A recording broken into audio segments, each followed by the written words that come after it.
Meus amados irmãos, meus amigos, a paz do Senhor Jesus seja com vocês. Amém. Eu estou profundamente grato ao Senhor Jesus por ter me permitido nesta noite este elevado privilégio de estar aqui com vocês. Há muito tempo eu não voltava à Cachoeira Paulista e não vinha a esta região do Vale do Paraíba. O Senhor Deus me permitiu hoje, escolheu a data de hoje, para que eu pudesse estar congregando com os irmãos, cultuando ao Senhor e participando desta linda festa, deste lindo encontro.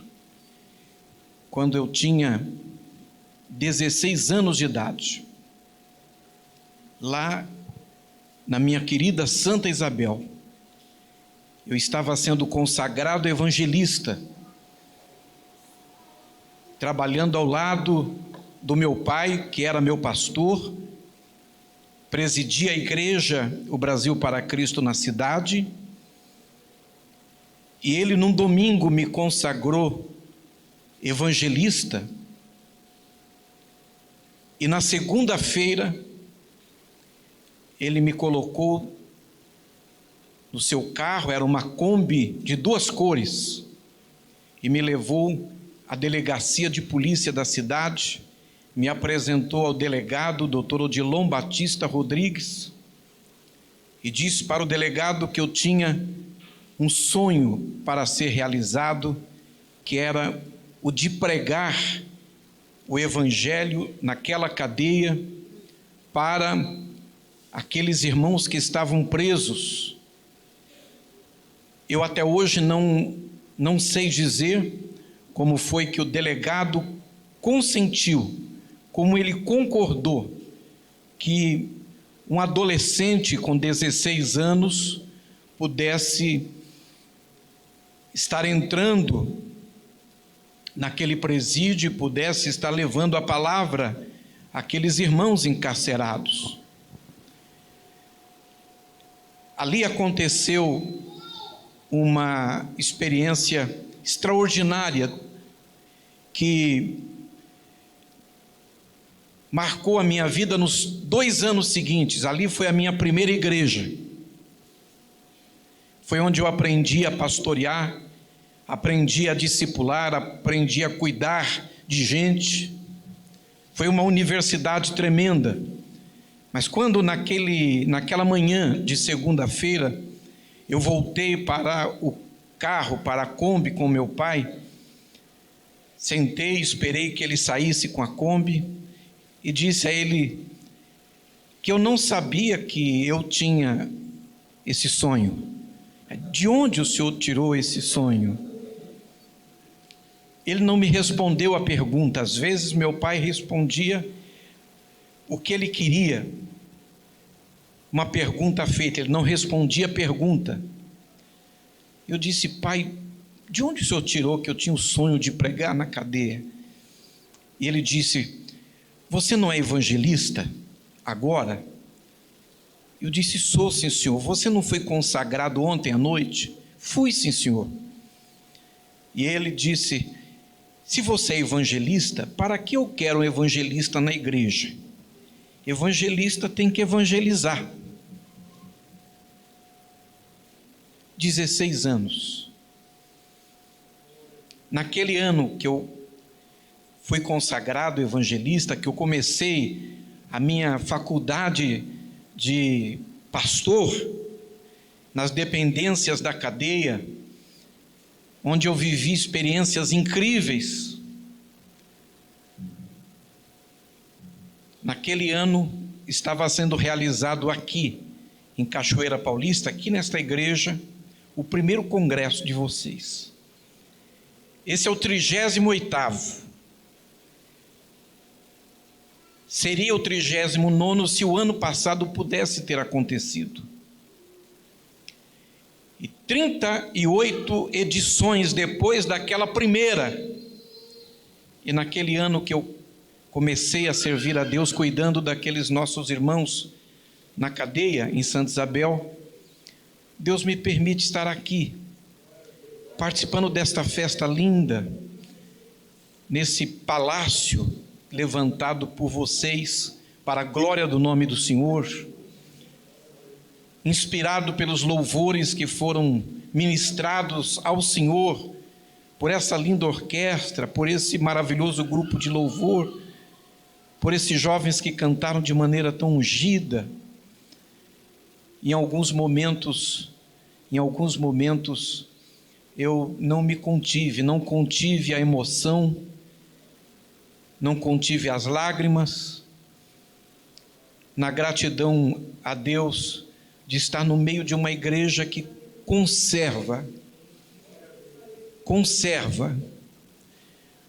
a chama do Espírito Santo, a vida de Deus. E eu quero agradecer a vocês que têm se guardado para Deus, se preservado para Deus. E que delícia fechar os olhos, conectar-se com o Espírito Santo e sentir essa saúde espiritual nesta igreja, esta paz, essa bênção de Deus. Daqui a pouco, daqui a alguns minutos, quando eu for liberado no encerramento desse culto, eu vou abraçar os irmãos da Igreja Brasil para Cristo e depois eu vou embora, vou para casa. E eu nunca mais vou me esquecer de vocês, nunca mais vou me esquecer desta noite. Obrigado, meus amados irmãos. A minha gratidão ao pastor Rubens, este homem extraordinário, humilde de coração como Jesus, manso de coração como Jesus, mas de autoridade, que tem de Deus o dom do governo, nosso líder, que é muito respeitado em toda a convenção, em todo o estado de São Paulo, que tem o nosso respeito, o nosso carinho.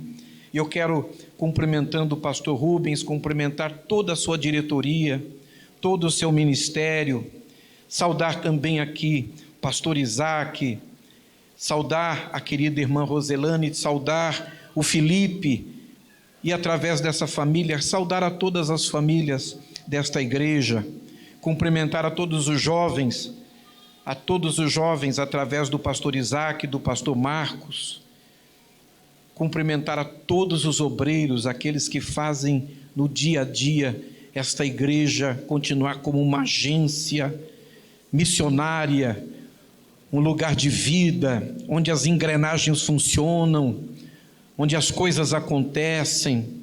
Que Deus abençoe a todos vocês e muito obrigado pela maneira extraordinária, generosa com que vocês me recebem aqui. Eu saio daqui estragado de tão bem tratado. O problema é a gente chegar depois lá em Arujá. Eu prego de manhã e ficar esperando que as coisas aconteçam, né? Como aqui, a gente fica parado e as coisas vão acontecendo. Eu vou procurar não me estender, vou procurar não cansá-los, até para, quem sabe, ganhar a oportunidade com o nosso pastor presidente de poder voltar aqui. Eu quero convidá-los a abrir a Bíblia Sagrada comigo, em um versículo, no capítulo 4 do Evangelho de Jesus segundo São João. E enquanto vocês estão abrindo esse texto, pastor Isaac, eu estou me sentindo muito em casa aqui, viu? Muito em casa. Em alguns momentos até parecia que eu estava na Brasil para Cristo aqui. Mas eu aí me lembrei que essa igreja também quer ganhar o Brasil para Cristo. Se o pastor Cruvinel, quando o pastor Cruvinel souber que eu vim aqui e não o trouxe, eu vou precisar que o irmão entre em ação para curá-lo, acalmá-lo, tá bom? Ele ama muito essa igreja, ele ama muito vocês. E eu me esqueci de chamar o pastor Cruvinel para vir. Vocês orem por mim, para que Deus me ajude com ele, tá? Evangelho de Jesus segundo São João escreveu no capítulo 4 e no versículo 11, disse-lhe a mulher: Senhor, tu não tens com que atirar, o Senhor não tem balde, e o Senhor não tem corda, tu não tens com que atirar, e o poço é fundo. Onde, pois, tens a água viva?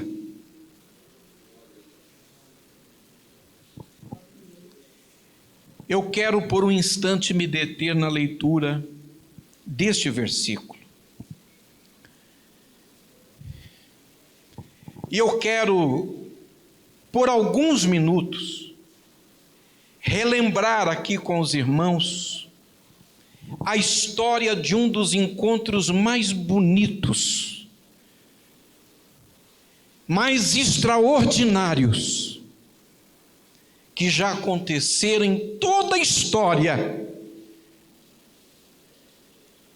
Um encontro registrado pelo Espírito Santo nas páginas da Bíblia Sagrada.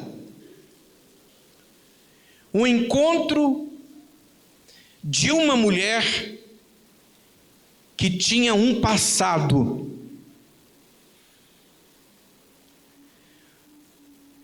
Um encontro de uma mulher com Jesus. Todos nós,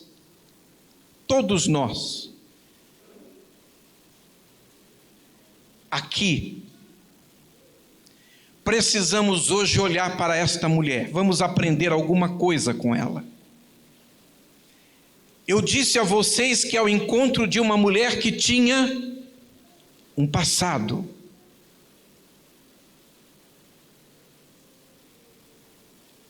Todos nós temos no passado páginas que nos orgulham, que nos alegram, histórias cujas lembranças nos edificam, e páginas que, se nós pudéssemos, nós arrancaríamos do livro da nossa vida.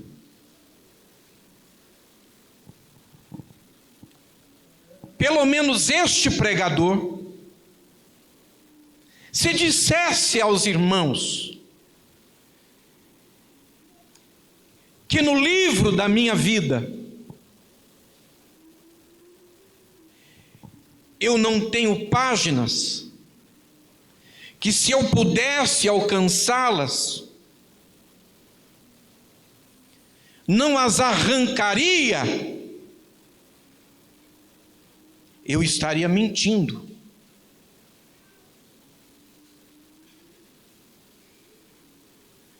A questão, e às vezes o drama, é que o passado é uma fração de tempo que não está ao nosso alcance. Nenhum de nós alcança o seu passado.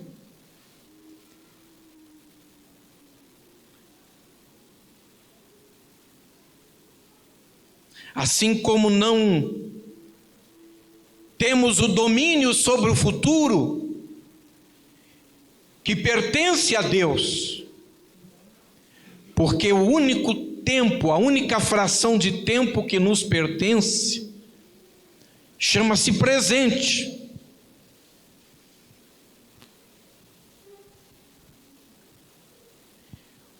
O passado,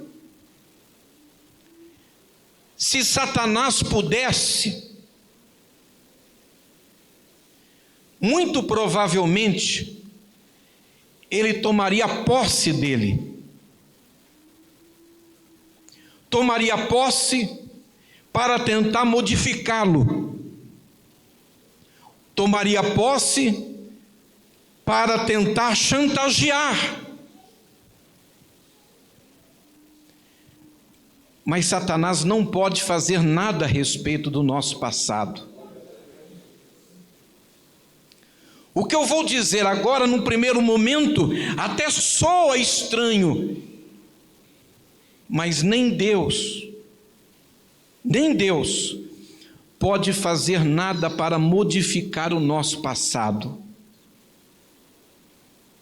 O que Deus faz, e foi Ele quem disse isso, é lançar o passado no mar do esquecimento. Mas Ele não muda o passado. Ele perdoa o passado.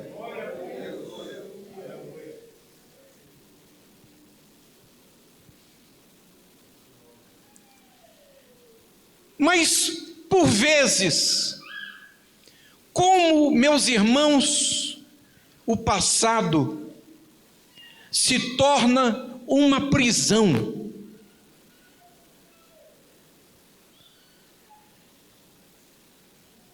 Ele encarcera.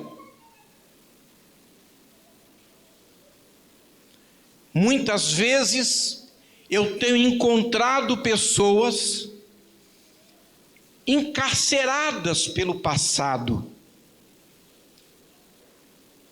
Algumas vezes porque o passado foi muito bom, muito glorioso.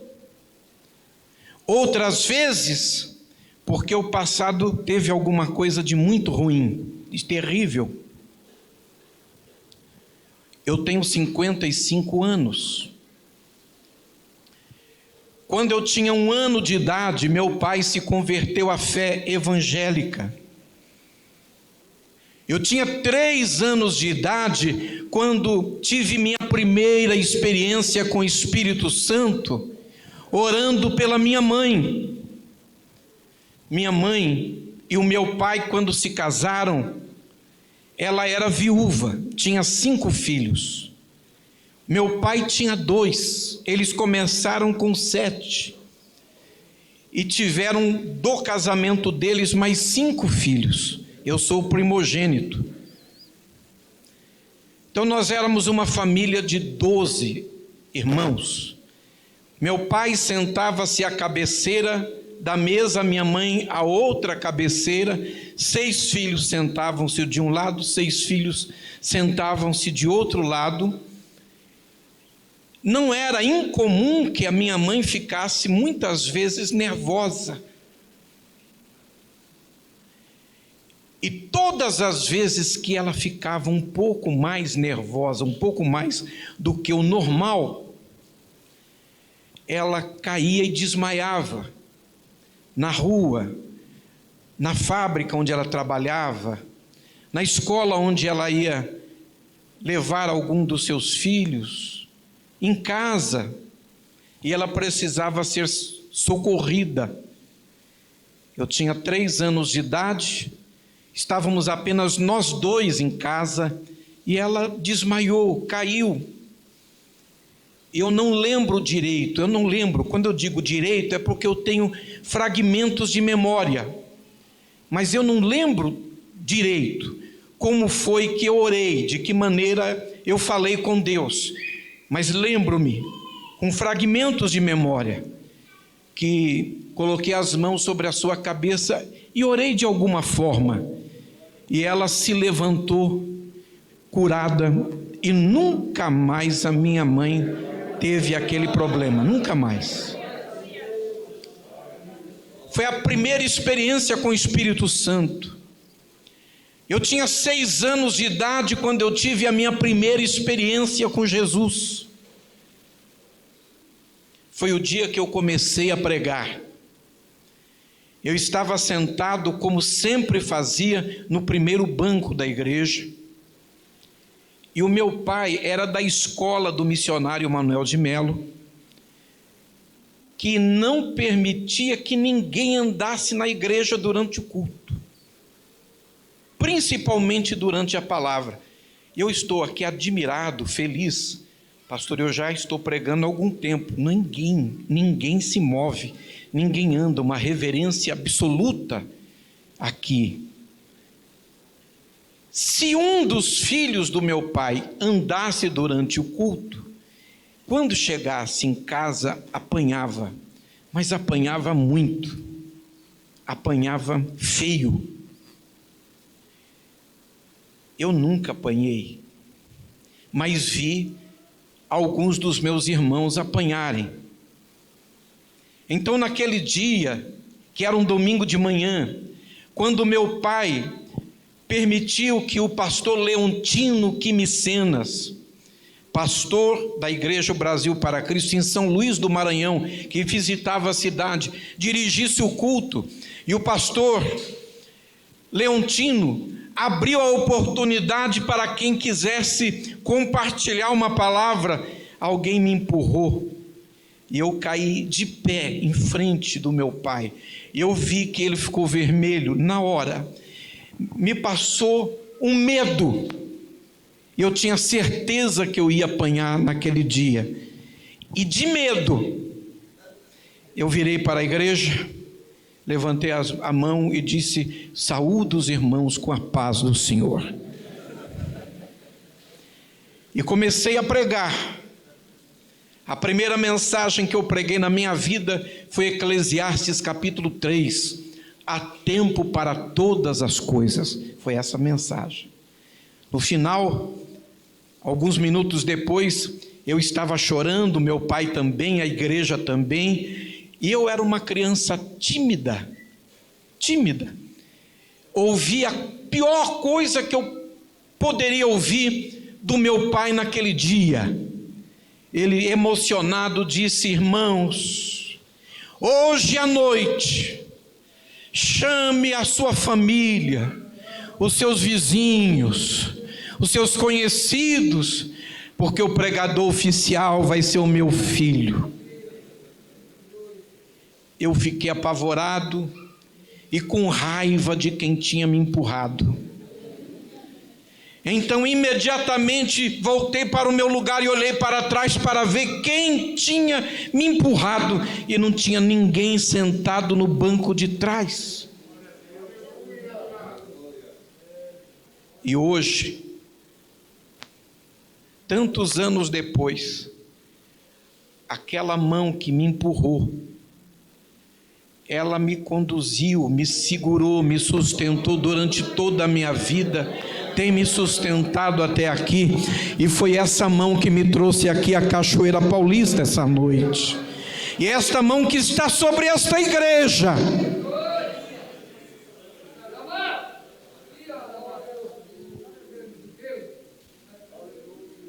E tantos anos andando com Jesus, tantos anos andando com o Espírito Santo, tantos anos de gabinete pastoral, quantos encarcerados pelo passado eu tenho encontrado.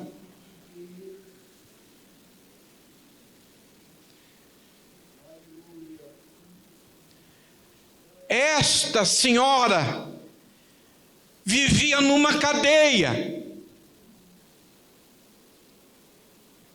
Há pessoas que vivem numa cadeia porque o passado foi melhor do que o presente.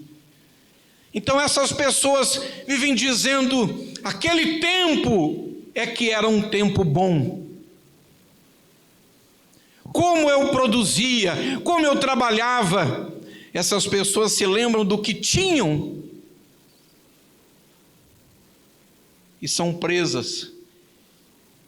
E porque são presas no passado, que foi bom, Deus não pode introduzi-las na fase nova, de coisas novas, de bênçãos novas, de revelações novas, de maná novo, de comida nova, de virtude nova, de novos dons, de novo discernimento, de novas experiências, de novas bênçãos que Ele tem para elas.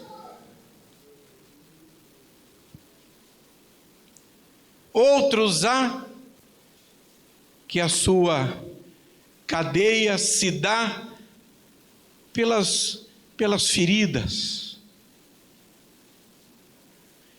Eu estou falando com vocês e me lembrando de um homem que era um jovem. Para nós hoje, no Brasil, ele era um jovem. Ele tinha aproximadamente 30 anos.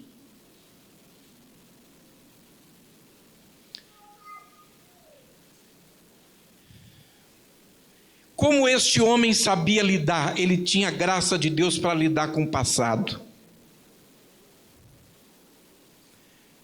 Poucas pessoas, inclusive na Bíblia, eu vi com essa capacidade, essa graça de lidar com o passado. Este homem é José. Quando eu falo José, você ainda não sabe quem é. Mas quando eu uso o sobrenome dele, você conhece. O sobrenome dele é Egito. Porque ele foi tão abençoado por Deus, que o lugar da sua provação se tornou seu sobrenome. O lugar da sua aflição se tornou seu sobrenome.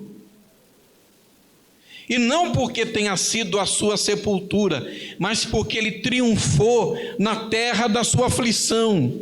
Ele triunfou na terra da sua provação.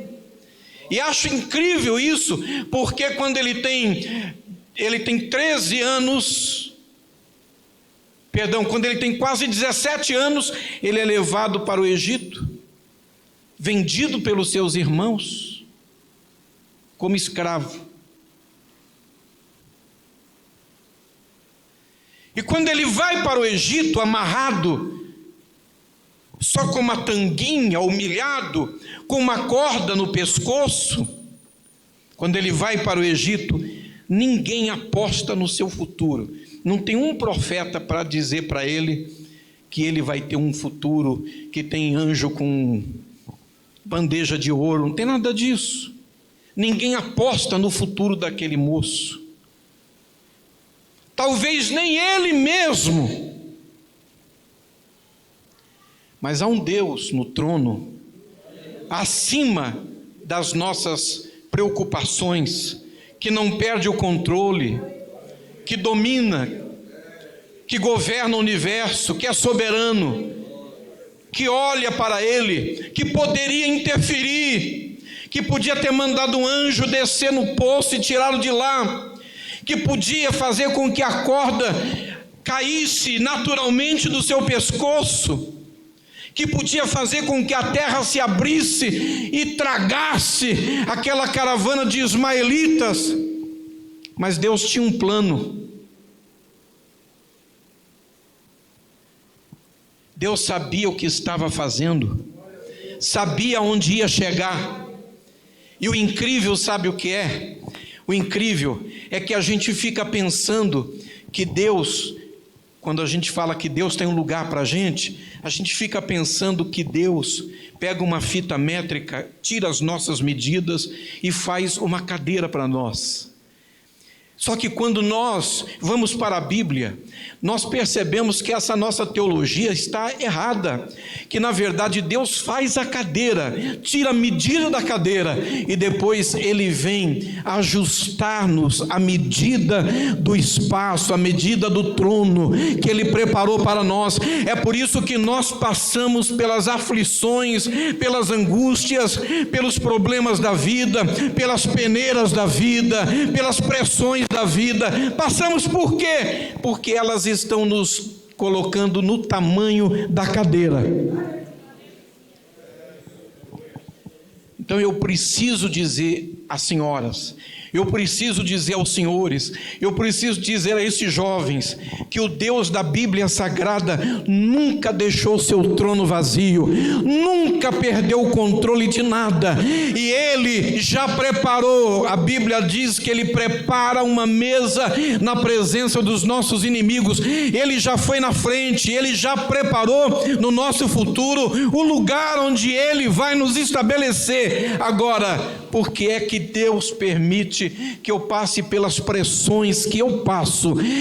Permite para que essas pressões me deixem do tamanho que eu preciso estar para ocupar a cadeira que Ele preparou. Então, se eu confio nele, se eu acredito nele, mesmo não entendendo porquê do poço, porquê da corda, porquê da traição dos irmãos, porquê da mentira dos irmãos, porquê da aflição, porque eu fui tirado da minha terra, porque eu fui tirado da casa do meu pai, porque arrancaram a roupa que eu vestia, colorida, a veste até lá. Então eu tenho que tirar os olhos disso tudo e acreditar tão somente que tudo isso é Deus permitindo que eu seja adaptado ao tamanho da cadeira que Ele preparou para mim. É isso. Agora, vocês se lembram quando os irmãos de José chegam no Egito? E eles se dirigem a ele sem saber que ele era o irmão. Quando eles descobrem o pavor que eles sentem, e ele diz o quê? Não se preocupem, nenhum mal vai acontecer com vocês. Não foram vocês que me mandaram para cá. O mal que vocês quiseram me fazer, Deus transformou em bem. Foi Deus que me mandou antes de vocês para preparar a provisão, preparar a providência, preparar o escape. Ainda não ficou claro? Eu vou dar um outro exemplo. José está no cárcere. Está no cárcere por quê? Porque ele foi caluniado, ele foi difamado, inventaram uma confusão para a cabeça dele, e ele não tinha como se defender, porque a mulher de Potifar tinha uma prova material, estavam apenas eles dois, ela tinha o argumento, tudo estava a favor dela, ele era escravo, ele só tinha Deus do lado dele, ele foi parar na cadeia, e um dia ele interpreta o sonho do copeiro e do padeiro, e diz para o padeiro: você daqui a 3 dias vai morrer. Agora para o copeiro ele diz: daqui a 3 dias o rei vai te restabelecer, e eu tenho um pedido: quando você entrar na presença do rei, faça o quê? Se lembra de mim. Ele fez só um pedido: quando entrar na presença do rei, se lembra de mim. Quando você entrar no palácio, se lembra de mim. E o que acontece? 3 dias depois o padeiro morre, o copeiro volta, e ele é a pessoa de confiança do faraó. Mas quando ele põe os pés no palácio, o que acontece? Esquece. Porque o palácio, irmãos, ele tem um poder de dar uma amnésia temporária, às vezes, na gente. Às vezes a pessoa põe o pé no palácio e se esquece de quem o ajudou a chegar lá, se esquece de Deus, se esquece das suas raízes, se esquece das suas origens, se esquece da sua fé. O palácio, ele provoca uma alteração química que mexe com a cabeça da pessoa. E o rapaz foi e se esqueceu de José. Passou o tempo. Um dia o faraó tem um sonho, você lembra disso? Vaca magra, vaca gorda. E o copeiro se lembrou de José e disse para o faraó: já que o senhor não tem ninguém aqui que possa interpretar, na cadeia eu conheci um moço hebreu que tem um espírito diferente. Ele é de Deus. Ele vai saber interpretar. José foi parar na presença de Faraó. Disse para Faraó: primeiro vão ser 7 anos de vaca gorda, e depois vão vir 7 anos de vaca magra. E nos 7 anos de vaca gorda, o meu conselho é que o senhor faça reserva. Se prepare para os tempos de aflição. O faraó diz para José: eu não tenho ninguém igual a você em toda a terra do Egito.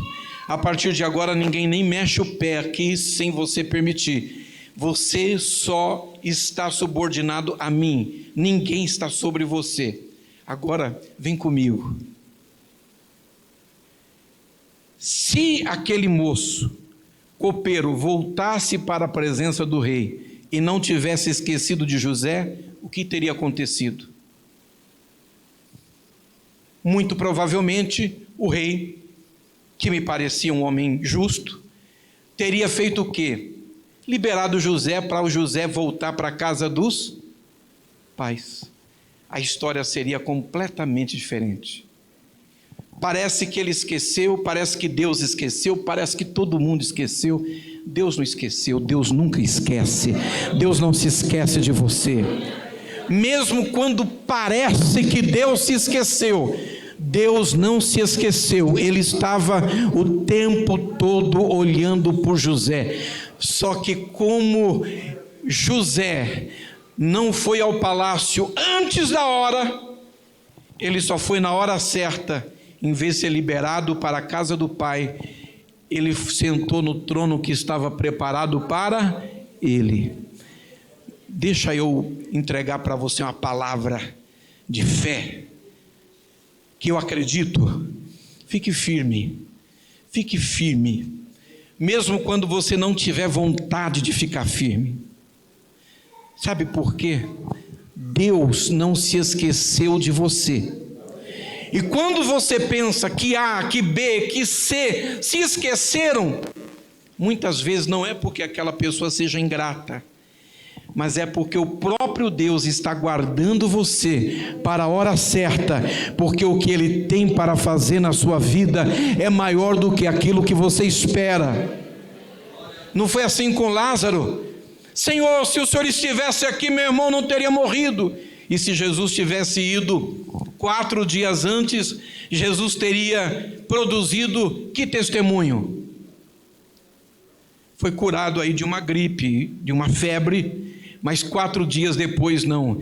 Jesus ressuscitou Lázaro, e quando Lázaro andava pela cidade, eles diziam: ali está Jesus e Lázaro, a quem ele ressuscitou.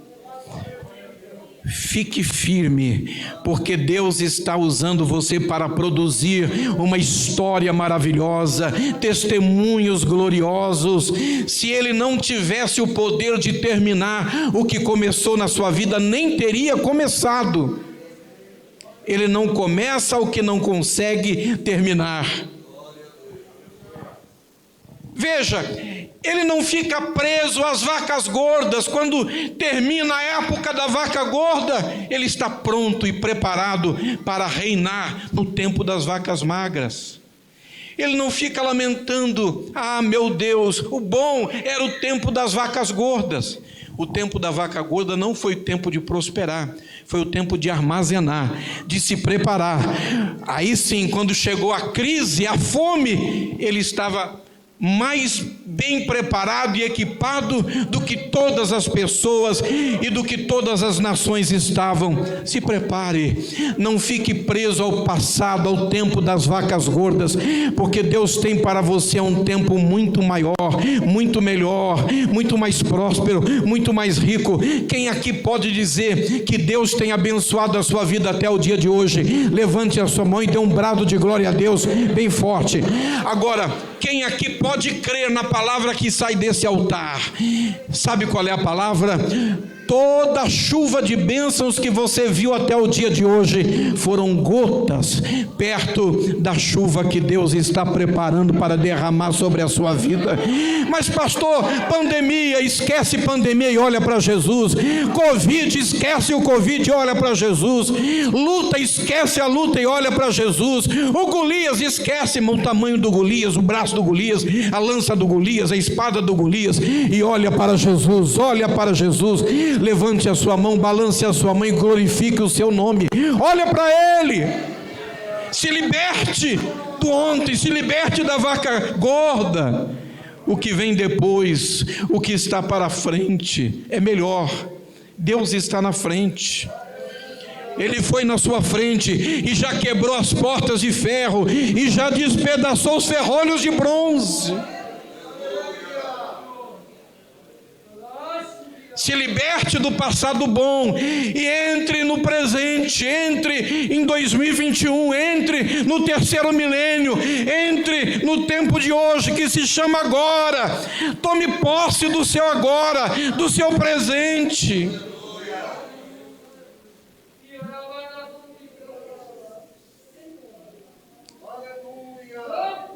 Mas tem gente, irmãos, que está preso no passado porque o passado foi ruim. Eu estava em Curitiba fazendo uma sequência de cultos. Eu, durante alguns meses, fui lá toda segunda-feira e pregava toda segunda-feira. E eu ia em jejum. No final do culto nós fazíamos uma fila de oração. E eu terminava o culto e ficava ungindo as pessoas, todas as pessoas. E eu me lembro que numa dessas segundas-feiras, uma senhora vem trazida a mim, acompanhada pela esposa do pastor. Ela estava cancerosa e ela estava morrendo.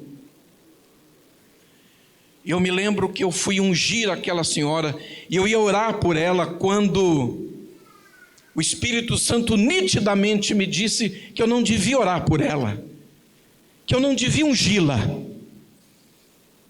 Eu disse a ela, sem o microfone, mas com a presença da esposa do pastor, falei: irmã, o Espírito Santo acabou de me dizer para eu não te ungir, porque você vai morrer. Ela começou a chorar.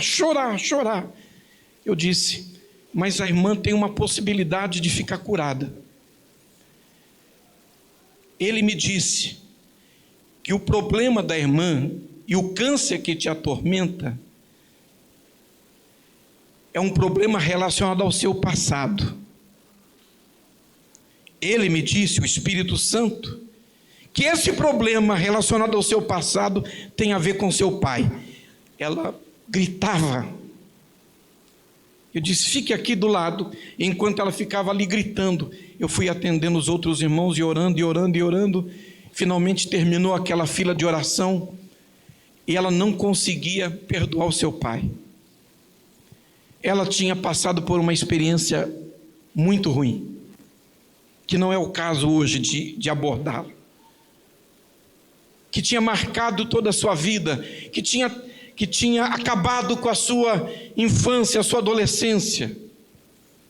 Ela não perdoava o seu pai. E quando ele faleceu, ela sentia ódio dele. Ódio. Ela não conseguia perdoá-lo. Então eu fui falar com ela e fui orar por ela. O Espírito Santo de novo. Eu estou falando e estou olhando para o relógio. Vocês acham que eu tenho quanto tempo mais? É que o Isaac falou que eu podia até meia-noite, mas eu não vou. Se eu terminar em 10 minutos, pastor, está bem? Ótimo.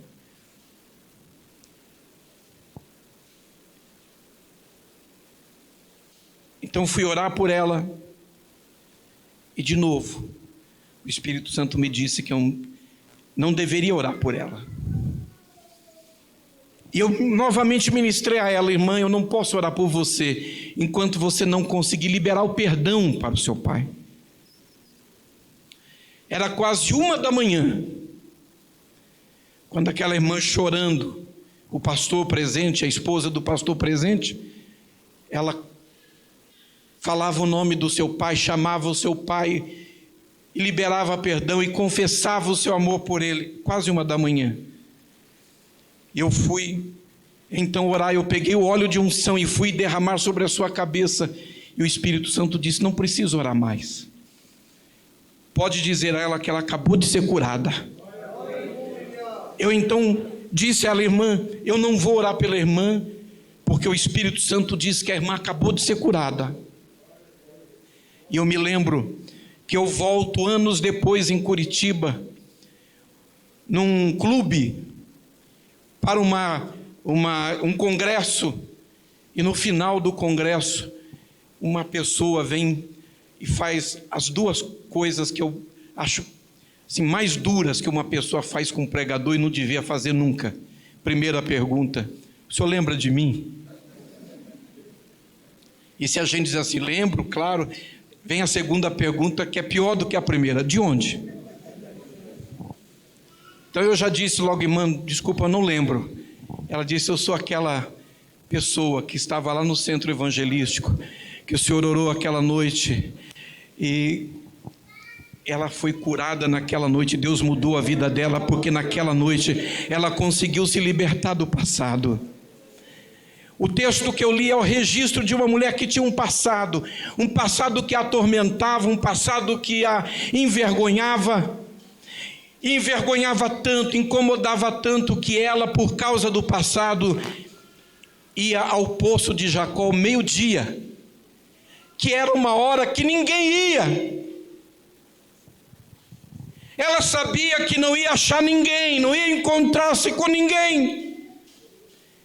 É uma pessoa que se esconde de todo mundo à luz do dia, ao meio-dia. E ela por anos vai ao poço, meio-dia, e não tem ninguém. Mas naquele dia, ela vai chegando perto do poço e o poço está ocupado. E quem está sentado à boca do poço é Jesus. E quando ela chega perto de Jesus, desconcertada, Jesus fala com ela e diz, me dá de beber. Ela olha para ele, vê que ele é estrangeiro, ele é judeu. Como o senhor, sendo judeu, fala comigo que sou uma mulher samaritana?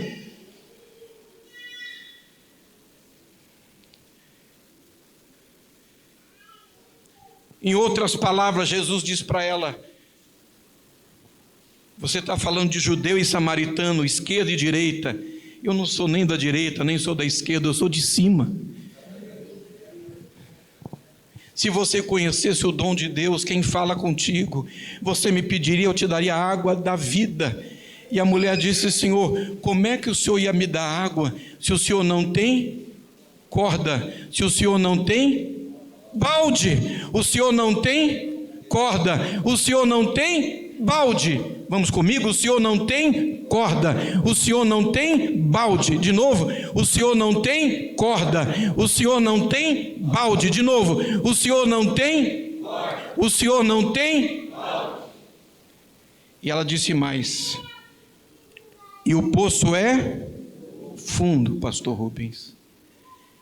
Ela não está errada, é a matemática humana. Mas quando você chega perto de Jesus, guarda a tabuada. Porque a matemática de Deus é diferente da matemática humana. A nossa lógica exige para a cena que exista um balde e que exista uma corda. Deus não precisa de balde, Deus não precisa de corda. Quando Deus quer fazer, Ele faz. Quando Deus quer dar, Ele dá. Quando Deus quer estabelecer, Ele estabelece. Quando Deus quer levantar, Ele levanta. Quando Deus quer abater, Ele abate. Quando Deus quer derrubar, Ele derruba. Quando Deus quer abençoar, Ele abençoa. Quando Deus quer exaltar, Ele exalta. Quando Deus quer humilhar, Ele humilha. Quando Deus quer matar, Ele mata. Quando Deus quer ressuscitar, Ele ressuscita. Quando Deus quer curar, Ele cura. Quando Deus quer colocar uma enfermidade, Ele coloca. Quando Deus quer colocar a pessoa em cima, Ele põe. Quando quer colocar embaixo, Ele põe embaixo. Ele faz o que Ele quer, do jeito que Ele quer, na hora que Ele quer. E essa noite eu quero que você glorifique o seu nome, porque Ele é favorável a você. Adore o seu nome, engrandeça o seu nome, exalte o seu nome, porque você pode não ter na mão o que? O balde. Você pode não ter na mão o que? A corda. Você pode não ter na mão o que você precisa. Mas se você olha para a sua mão e não enxerga o que você precisa, mas se você está na presença dEle, na beira do poço, se Ele tiver que fazer a água subir, Ele vai fazer, fique tranquilo. No final vai dar tudo certo. Ele vai fazer o que Ele disse que ia fazer.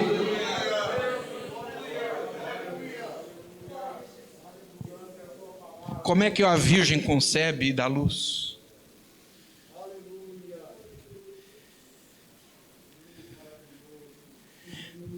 Aí Jesus diz a ela: vai, volta para casa e chama o teu marido e vem falar comigo. Ela diz: Senhor, eu não tenho marido. E Jesus diz: você disse bem, porque você teve 5 e o que você tem agora não é seu. Ela cai em temor e diz: eu estou vendo que o Senhor é profeta.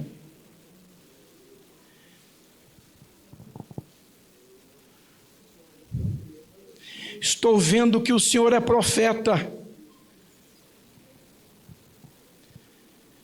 Minutos depois, aquela mulher entra na cidade, levando Jesus para toda aquela região, porque ela descobre que, como profeta, Jesus sabia tudo dela, inclusive conhecia o seu passado.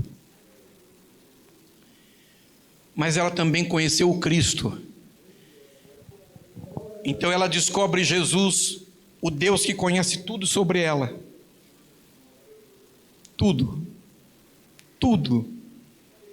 Mas o Cristo, ela descobre o Deus que, conhecendo tudo, e apesar de tudo que tem nela de ruim, de reprovável, Ele não a lança fora, porque aquele que vem a mim de maneira nenhuma eu lançarei fora.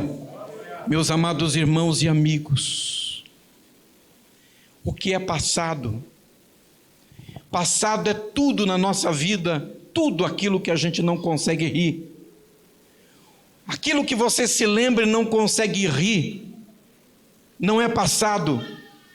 Aquilo que você se lembra e não consegue rir, é presente. Jogue o passado no lugar do passado. Se liberte do passado. E entre, a partir de hoje, Leonice disse há pouco, que hoje seria um marco espiritual, que muitas pessoas entrariam aqui numa fase nova. Entre nesse tempo novo que Deus está lhe proporcionando. Eu concluo aqui. Você já reparou que a Bíblia Sagrada é uma coletânea de 66 livros divididos em 2 partes, em Primeiro Testamento e Segundo Testamento? Sabe por quê? É porque Deus é Deus do recomeço. É por isso que tem o Segundo Testamento, o Novo Testamento.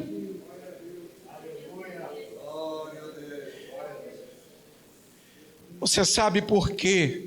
Na sexta-feira, às 15h, ele dá um brado e diz: Pai, em tuas mãos entrego o meu espírito, e morre. É porque lá no Getsêmani, lá no Jardim do Éden, quando o homem pecou, ele foi como um vaso que caiu e se quebrou. Deus podia ter desistido do homem ali, mas Deus é o Deus da segunda oportunidade, da nova chance, da nova oportunidade, do novo tempo. É o vaso que cai da mão do oleiro, e o oleiro pega os cacos, coloca na roda e faz um vaso novo.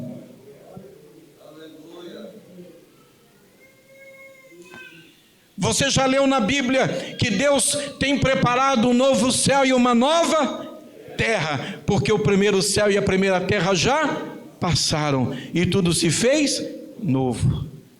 Por quê? Porque Deus é Deus do tempo novo, da nova chance, da nova oportunidade. E hoje eu vim abraçar você, eu vim dizer a você que nós estamos sendo desafiados pelo Espírito Santo a cortarmos a correia, a corrente dos nossos tornozelos, a corrente que nos prende ao passado. Se foi glorioso, glória a Deus. Levante as mãos, agradeça a Deus. Hoje pode não estar tão bom, mas faz parte do processo. Você está sendo preparado para o melhor de Deus que vem daqui a pouco. Foi ruim?